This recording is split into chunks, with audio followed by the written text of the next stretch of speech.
আমার জীবনের অন্ধকার কেটে গিয়ে বুঝি এবার সূর্য উঠল, আলোয় আমার জীবন ভরে গেল, কিন্তু বুঝতে পারিনি ওটা মরীচিকা। জীবন কি কখনো চিরস্থায়ী হয়? চিরস্থায়ী হয়ে থাকে জীবনের বোধ। আমরা কি চিরদিন কেউ বেঁচে থাকি? জীবনের বোধটুকু শুধু থেকে যায়। এই নশ্বর দেহ চলে যায়, থাকে অবিনশ্বর মন। থামো থামো, দোহাই তোমার, আমাকে সান্ত্বনা দেওয়ার দরকার নেই। আমার জীবনখানা তো একটা মরুভূমি। তোমার ফিরে আসাটুকু মরীচিকার মতো আমাকে সব কিছু ভুলিয়ে দিয়েছিল। আমি ভুলে গিয়েছিলাম, আমি বিশ্বাস করেছিলাম এতদিন পরে তুমি যখন এসেছো, আমাকে যা তুমি দিতে পারোনি কোনোদিন, সেই দানটুকু তুমি ফেরত দিতে এসেছো। মিথ্যে, সব মিথ্যে, সব মিথ্যে। তুমি আমার জন্য আসোনি, আমার জন্য আসোনি। তুমি এসেছো তোমার ছেড়ে যাওয়া মাটিতে শেষবারের মতো পা রাখতে। এই মাটি থেকেই তোমার যাত্রা শুরু হয়েছিল। শেষ জীবনে এই মাটির টানেই তুমি এখানে এসেছো। আমি কেউ নই। শোনাবো, তোমার সব অনুযোগই তো আমি মেনে নিয়েছি, কিন্তু এই অনুযোগটা আমি কিছুতেই মানতে পারছি না যে আমি শেষ দিনে আমার প্রথম দিনের বসবাসের মাটিটা ছুঁতে এসেছিলাম। সেই জন্য আমি আসিনি। আমি এসেছি তোমার টানে। মিথ্যে কথা, সব মিথ্যে কথা, সব মিথ্যে। আমি তোমার জীবনে কখনো ছিলাম না, আজও নেই। তোমার সিদ্ধান্ত বদলাতে পারি এমন জোর কি আমার আছে শোনাবো?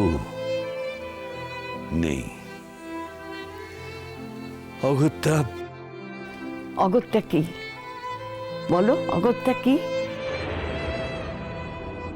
তোমার মতো নিষ্ঠুর মানুষ এই পৃথিবীতে আমি আর কাউকে দেখিনি, কাউকে। অস্বীকার করছি না এই কথা, এইটাই হয়তো সত্যি।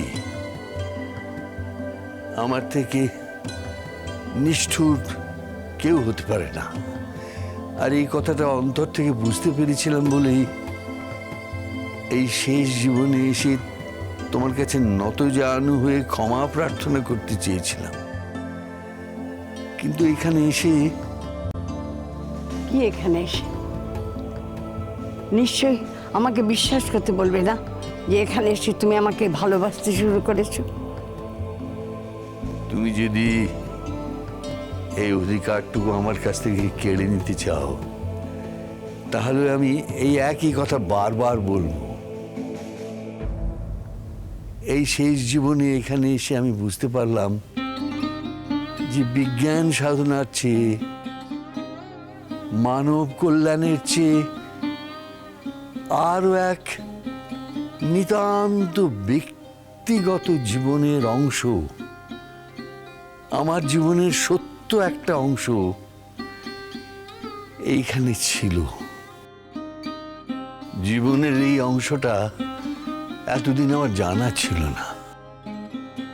এখানে এসে বুঝলাম যে জীবনের এইসব ছোট ছোট সুখ দুঃখ, মান অভিমান, চাওয়া পাওয়া, এইগুলো টান না থাকলে মানুষের জীবন তো একটা যন্ত্র হয়ে যায়। এখানে আসার আগে আমি কোনোদিন জানতাম না যে আমার ভেতরে এত অভিমান আছে, এত ছেলে মানুষই আছে, এত কারোর জন্য অপেক্ষা আছে। কেন বলনি তুমি? কেন বলনি তোমার এই মরণ অসুখের কথা? কেন তুমি বলনি? আমি তো তোমার স্ত্রী, আমার তো জানার অধিকার আছে। আমার জীবন মৃত্যুর উপর তোমার অধিকারই তো সবচেয়ে বড়, শোনাবো। কিন্তু তোমার এই নতুন করে সাজিয়ে তোলা সংসার, এর উপর আমি কোনো আঘাত দিতে পারিনি, কিছুতেই পারিনি। আমার মতো নিষ্ঠুর মানুষও সেই আঘাত করতে গিয়ে থমকে গেছে। আর এখন সবই তো জানা হয়ে গেল, কিছু কি বাকি রইল? সবই তো তছনছ হয়ে গেল। শোনাবু, তুমি এমন করে কাঁদলে আমি কি করে বাঁচি বলো তো? যে কটা দিন আছি সেই কটা দিন অন্তত। চুপ করো তুমি, চিরকালের স্বার্থপর মানুষ তুমি, চিরকালের স্বার্থপর। শোনাবু, তোমার কান্না শুনে যদি সবাই ছুটে আসে, সহানুভূতি দেখাতে থাকে, তাহলে কিন্তু আমার ভালো লাগবে না। কেন এমন হয় গো? যে কষ্ট পায় সারা জীবন তাকে কষ্টই পেতে হয়। এটা অন্তত আমার হাতে ছিল না। হ্যাঁ, আমি এখন কি করবো বলো তো? আমি এখন কি করব? এই চরম সত্যটাকে আমি কি করে মেনে নেব, কি করে গ্রহণ করব তুমি বলো? আচ্ছা আচ্ছা, জুতো তো অনেক কথা বলছিল, ওর মতো চেষ্টা করবে বলছিল, তুমি কেন বাধা দিলে বলো? তুমি কেন বাধা দিলে? পরিণতিটা জানা হয়ে গিয়েছিল বলেই আমি বাধা দিয়েছিলাম। আমি বাধা দিয়েছিলাম তার আর একটা কারণ হলো, জুডোর যা প্ল্যান ছিল তাতে আমাকে অনেক দিন তোমার ছেড়ে থাকতে হতো। আমি তখন সেই পরিস্থিতিটা ছিল বলেই বাধা দিয়েছিলাম। আমি আমি সারাক্ষণ শুধু তোমার কাছেই থাকতে চেয়েছিলাম। আমি তোমাকে ছেড়ে এক মুহূর্তে যেতে চাইনি। এই চ্যালেঞ্জটুকু আমি নিলাম। চ্যালেঞ্জ? হ্যাঁ, আমার কাছে চ্যালেঞ্জই বটে। পরীক্ষা, অগ্নি পরীক্ষা। আমি চিরকালে বিশ্বাসী মানুষ, বিশ্বাস নিয়ে বাঁচি, এতদিন তাই বেঁচেছি। তা না হলে দীর্ঘ একটা জীবন এমন শূন্যতা দিয়ে কাটাতে পারতাম কি? পারতাম না। আমি এর শেষ দেখে যেতে চাই। কিসের শেষ? দেখতে চাই ঈশ্বর আমাকে কত কষ্ট দিতে পারেন। আমি নিজের কানে শুনতে চাই ডাক্তার বলবে যে আমার কিছু করার নেই। বেশ, তোমার মন যদি তাতে শান্ত হয় তাহলে আমি বাধা দেব না। তুমি যা চাও, যেমন ভাবে চাও, তাই হবে। আমিও তোমার সাথে মুম্বাই যাব।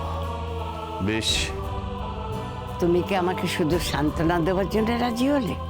তোমার এই চেষ্টা করার ক্ষমতাকে আমি কুর্নিশ জানাচ্ছি। অবিশ্বাসী মানুষ আমি। চোখের সামনে প্রত্যক্ষ না দেখে অলৌকিক কোনো কিছুতে বিশ্বাস করা আমার কখনো ঘটে ওঠেনি। কিন্তু চোখের সামনে একজন বিশ্বাসী মানুষকে দেখলে মাথা আপনা থেকেই নত হয়ে যায়। এই ২৬ বয়সে এসে আমার সব কিরকম গুলিয়ে যাচ্ছে। ভাবছি কিসের জোর বেশি? একজন বিশ্বাসী মানুষের নির্ভরতার জোর বেশি, নাকি একজন অবিশ্বাসী মানুষের নির্ভরহীনতার জোর? বুঝতে পারছি না। কেঁদো না কমলিনী, কেঁদো না। এখন এই পরিণাম জেনে যাওয়া ভাঙাচোরা মানুষটা তার সারা জীবনের নির্ভরহীনতার বিরুদ্ধে গিয়ে শুধু তোমার উপর নির্ভর করতে চাইছে। আজ আকাশ ফাটিয়ে চিৎকার করে বলতে ইচ্ছে করছে, আমি বাঁচতে চাই, আমি আরো কিছুদিন বেঁচে থাকতে চাই, আমি বাঁচতে চাই কমলিনী।